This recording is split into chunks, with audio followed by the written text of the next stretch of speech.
চলো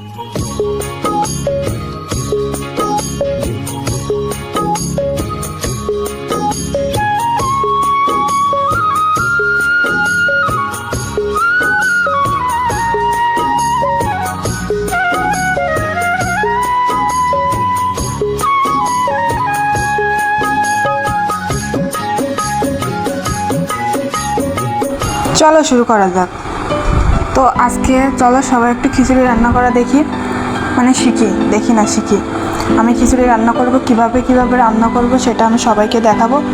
তো প্রথমে এখানে আমি কিছু পেঁয়াজ, রসুন, আদা, আলু, মানে কাঁচা লঙ্কা, আমি যে জিনিসপত্রগুলো দিয়ে রান্না করি সেগুলো নিয়ে নিলাম।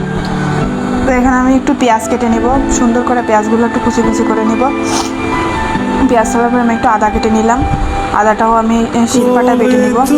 আমি এখানে শিলপাটা ইউজ করব, কারণ শিলপাটার মশলা বাটাটা হয়তো বা আমার কাছে বেশি পছন্দ। এরপর আমি পেঁয়াজগুলো কেটে নিলাম, তারপর একটু জলে ভিজিয়ে রাখলাম, কারণ আমার চোখ জ্বালা করে জলে ভিজিয়ে না রাখলে, তাই আমি একটু জলের ভিতরে ভিজিয়ে রাখলাম। এরপর পেঁয়াজগুলো কুচি কুচি করে কেটে নিচ্ছি। যদিও আমি পেঁয়াজগুলো মানে দুই সিস্টেম করব, একটা হচ্ছে আমি শুধু কুচি করে খিচুড়ির ভিতরে নেবো, আর একটা বেটে নেবো। তো আমি দুটোই একসাথে কুচি কুচি করে নিলাম। এরপর আমি রসুনটা ছাড়িয়ে নেবো, খোসা ছাড়িয়ে নেবো। মন শুধু চায় সেই আশাতে দিন কাটাতে, মন শুধু চায়। রসুনের খোসা ছাড়ানো হয়ে গেছে। এরপর আমি আলুটা একটু ফেলে নেব। যদিও এটা নতুন বলা যায় না, অনেকদিন আগে কিনে রাখছিলাম, একা মানুষ তাই আমার কম লাগে, একবার একটা জিনিস কিনলে অনেকদিন ধরে খেতে হয়। তো আলুগুলো আমি কেটে দিলাম। এরপর আমি একটু কাঁচামরিচগুলো বেটে নেবো। আমি এখানে কাঁচামরিচ খুবই কম দিয়েছি, শুধুমাত্র একটু স্বাদের জন্য। আমি এখানে শুকনো মরিচের গুঁড়াও ইউজ করবো। এবং কাঁচামরিচটা সুন্দর করে বেটে নিলাম। বেটে নেওয়ার পরে এরপর আমি এখানে পেঁয়াজ, রসুন একসাথে বেটে নেব। সবগুলো একসাথে দিয়েই আমি বেটে নেব। তো আমি সব একসাথে মশলাগুলো মাখাবো, যার কারণে আলাদা আলাদা করে বাটিনি। তবে আপনারা আপনাদের মতো করে আলাদা আলাদা করে বেটে মশলাটা ব্যবহার করতে পারেন। আমি এখানে একসাথেই বেটে নিয়েছি সবগুলো, আদা, পেঁয়াজ, রসুন, ঝাল সব কিছু। এরপর আমি চাল আর ডাল একসাথে ধুয়ে এনে এরপরে আলু দিয়ে দিলাম। আমি একসাথে সব কিছু মিক্সড করবো। এখানে আলু দেওয়ার পরে আমি কুচিয়ে রাখা যে পেঁয়াজ, রসুন এবং কিছু আস্ত রসুন দিয়েছিলাম সেগুলো একসাথে দিয়ে দিলাম। এরপরে আমি এইখানে দিয়ে দিব হচ্ছে বাটা যে মশলাটা আমি বানিয়েছিলাম, আদা, পেঁয়াজ, রসুনের পেস্ট এবং কাঁচা মরিচের পেস্ট করেছিলাম, ওটা আমি এর সাথে দিয়ে দিলাম। এরপর আমি এখানে আবার দিয়ে দেবো লবণ পরিমাণ মতো, যে যেমন পরিমাণ মতো খায় আপনারা অবশ্যই আপনারা নিজেদের আন্দাজ মতো দেবেন, যার যেমন প্রয়োজন।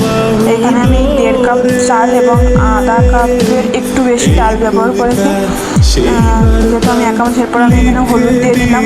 এরপর এটা আমি সুন্দর মতো করে মেখে নিব। আগে আমি এখানে মরিচের গুঁড়া দিয়ে নিই, কারণ আমার হাত জ্বালা করে, যার কারণে আমি শুধুমাত্র পেঁয়াজ, রসুনের টেস্টগুলো দিয়ে আগে একটু সুন্দর মতো মেখে নিলাম।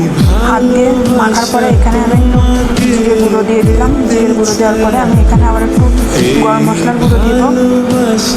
এটা ভালোভাবে মেখে নিলাম। মেখে নেওয়ার পরে এরপর আমি একটু গরম মশলার গুঁড়ো দিয়ে দেবো।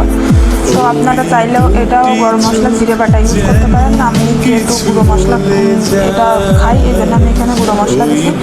তো আপনারা চাইলেও এখানে কাঁচা আদা বেটে নিয়ে ইউজ করতে পারেন, সেটা হয়তো আরও বেশি মানে খেতে সুস্বাদু হবে।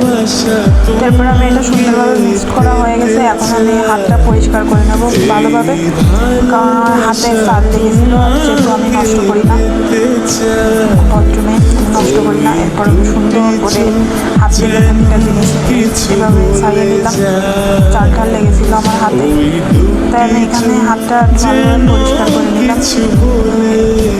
আপনারা চাইলেও এখানে হাত ব্যবহার না করে শুধুমাত্র চামচের মাধ্যমে ব্যবহার করতে পারেন, কিন্তু আমি মশলাটা খুব ভালোভাবে মিক্স করবো বলে শুধুমাত্র হাত দিয়ে মিক্সড করি,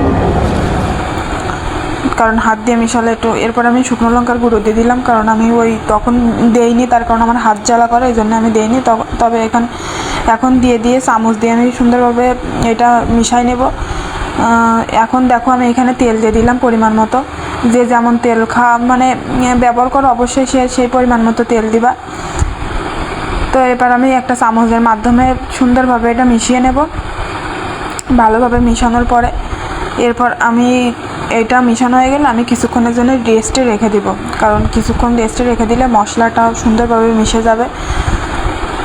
এই জন্য আমি এটা সুন্দরভাবে এখন এই মিশানোর পরে এটা আমি এখন সুন্দরভাবে রেখে দিব। করে বাটি দিয়ে ঢাকনা দিয়ে আমি 5-10 মিনিটের মতো এখানে রেখে দেবো। আমি 5 মিনিটের মতো রেখে দিলাম, চাইলে আরও বেশ কিছুক্ষণ রাখতে পারো। তো 5 মিনিট পরে আমি ঢাকনাটা উঠিয়ে এখন আমি এখানে আমার পরিমাণ মতো জল দিয়ে দেবো। তো যে পরিমাণ আমি আমার বাটি মেপে জল দিই, তো আমি এখানে যেহেতু 1.5 বাটি চাল 1.5 কোটো চাল এবং 1/2 কোটোর একটু বেশি দিয়েছিলাম, তো আলু ঠালু আছে এই জন্য আমি একটু 3 কোটোর একটুখানি বেশি জল দিয়েছি। তারপরে দেওয়ার পরে আমার মনে হলো হয়তো একটু কম হয়ে গেছে, এই জন্য আমি এখানে আরও একটু জল অ্যাড করে দিব। কারণ যদি কম হয়ে যায় তাহলে আমার সমস্ত কিছু ফুটবে না, আমার খেতেও ভালো লাগবে না। এই জন্য আমি এখানে আরেকটু জলের পরিমাণে অ্যাড করে দিছি। আমি তবে আপনারা আপনাদের ইচ্ছা মতো এখানে অ্যাড করতে পারেন, যার যেমন ইচ্ছা, যার মাপ তার কাছে। তো আমি এখানে জলটা দেওয়ার পরে আমি 4-5টা একটু মুছে দিলাম, যে জল ছিল ময়লা, পেঁয়াজ রসুনের পেস্ট লাগানো ছিল। তো এখন আমি এটা ইসের উপরে দিয়ে দিব। তো আমার খিচুড়ি অলরেডি খিচুড়ি সরি, কিছু লোক তো এসে বলবে খিচুড়ি, ভাই আমাকে বাংলা ভাষা এটাই, আমরা বাঙালি জাতি। তো আমার রান্না কমপ্লিট, আমার খাওয়া দাওয়া কমপ্লিট। টাটা, বাই বাই, সবাই ভালো থাকবেন।